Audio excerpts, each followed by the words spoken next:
Blake Lively exposes Justin Baldoni's plan to drag Taylor Swift into court drama. Blake Lively has had enough.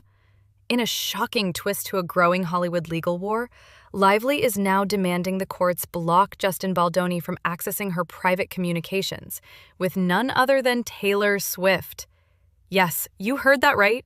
The Wayfarer Studios actor-director, who once played the wholesome heartthrob in romantic dramas, is now accused of using Taylor Swift and her fanbase as a legal and PR weapon. What started as a behind-the-scenes dispute has exploded into a messy court battle involving subpoenas, withdrawn documents, a failed $400 million countersuit. And now, Scooter Braun and Hybe have been pulled into the drama too. Grab your snacks. This story has celebrities, revenge, strategy, and a whole lot of power plays. Let's break it down. According to People magazine, on Friday, June 13th, Blake Lively's legal team made a bold move. They filed for a protective court order to prevent Baldoni's team, specifically the Wayfarer parties, from continuing to demand her private messages with Taylor Swift. Why? Because Blake's lawyers allege this is all part of a media tactic. According to Ezra Hudson, Blake's attorney, Baldoni's team has been using Taylor Swift's name not for legal necessity, but for public manipulation. In the court filing, Hudson states, "Good cause exists because it has been a tactic to make Ms. Swift and her fanbase central to their media strategy against Ms. Lively." Essentially, Blake's saying Baldoni is weaponizing the Swifties, and if that's true, it's a bold, dangerous game. Let's break it down. Let's rewind for a second. Earlier this year, Justin Baldoni's legal team actually subpoenaed Taylor Swift. Yep, they tried to force her to hand over communications related to Lively and this legal mess. But in a surprising twist, they withdrew that subpoena, claiming they'd got all they needed. So why are they still demanding messages between Blake and Taylor? That's what Lively's team wants the court to stop. They say Baldoni's strategy has nothing to do with legal necessity and everything to do with using Swift's massive name to control the media narrative. In fact, the drama may go all the way back to August 2024.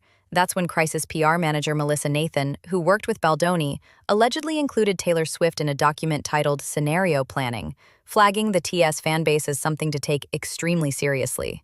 You heard that right. Taylor Swift's fans were being calculated into legal media strategy. Yikes. If you believe Blake Lively's side of the story, this is all about distraction. In her team's words, the ongoing attempts to try and use the world's biggest star as a PR tactic reflect a public unraveling of epic proportions. And let's be honest, the timeline does raise eyebrows. Here's what we know. Baldoni's team subpoenaed Swift, then withdrew. Then they demanded Lively's private messages with her. Now they're back in court, asking for those conversations again. Meanwhile, documents show PR teams planning for Swift's impact months ago. Coincidence? Or calculated chaos? But wait, it gets even wilder. On June 12, Blake Lively took another swing, this time at Scooter Braun and his Korean entertainment company, HYBE. Lively is now issuing subpoenas to both, and it's directly connected to Melissa Nathan, the PR expert allegedly orchestrating some of the strategy behind the scenes. Why Braun? Well, he's not just some random executive. He's been locked in a highly public feud with Taylor Swift for years over the ownership of her masters, a fight Taylor just won in May 2025. So now, Lively is calling for documents relating to Nathan's crisis PR work done for Baldoni, which, according to her, leads straight back to Braun and HYBE. It's like the Marvel Cinematic Universe of Hollywood court drama. Everyone is connected, and no one is safe. But Blake isn't just on defense. Earlier this month, her legal team scored a major victory. A federal judge dismissed Justin Baldoni's $400 million countersuit, which had targeted Blake, her husband Ryan Reynolds, their publicist Leslie Sloan, and even the New York Times. In a statement, Blake's lawyers called it a total victory and complete vindication. They accused Baldoni of launching a retaliatory lawsuit trying to punish them for speaking out or digging into his actions. And now, with that countersuit officially dead, Blake is going on the offensive, exposing what she claims is a coordinated PR attack involving top-level celebrities and strategists. But of course, Baldoni's side isn't giving up. In response to the court victory, Baldoni's attorney Brian Friedman fired back in the press. He told People the predictable declaration of victory from Lively's team was, in his words, false. Then, in a fiery appearance on TMZ Live, Friedman said the ruling was not fair and not right. He claimed Baldoni is still waiting for his day in court and that he just wants the truth to come out. Quote, "He knows who he is, he knows what he's done, he knows what he hasn't done, and he wants the truth to come out in the appropriate way." So what's that truth? Well, with subpoenas still flying and Taylor Swift's name still being tossed around, the real question is, who's telling it? But of course, Baldoni's side isn't giving up. This legal drama could have serious consequences, not just for Baldoni, but for multiple Hollywood heavyweights. For Blake Lively, this marks a turning point. She's long been known for staying out of the tabloids and focusing on her acting and philanthropy, but now she's speaking out, loudly, and not just for herself. She's protecting her name, her family, and her friendship with Taylor Swift. For Justin Baldoni, the stakes are even higher.